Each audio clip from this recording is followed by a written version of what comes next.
Reeve remembered everything about that morning.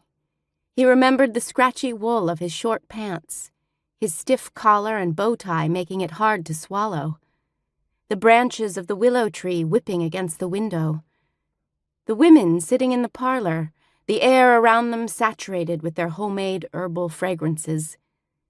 But mostly he remembered his mother, so still, lying on a table, and in the middle of the morning when everyone knew it was the time she snapped beans from the garden.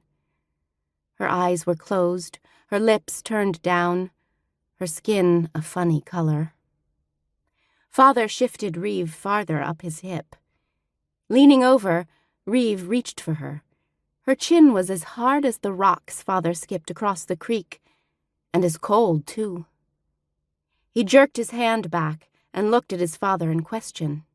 Father didn't make a sound, but tears streamed down his cheeks. "Poor child," someone sobbed.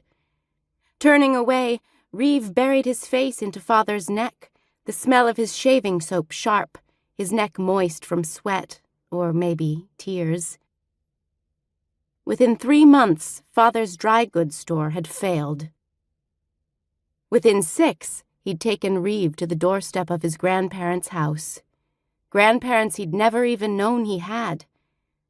Grandfather motioned him inside with a jerk of his head, then latched the door, cutting off the sight of Father. Reeve stood in the entry hall, its walls bare, its air stale.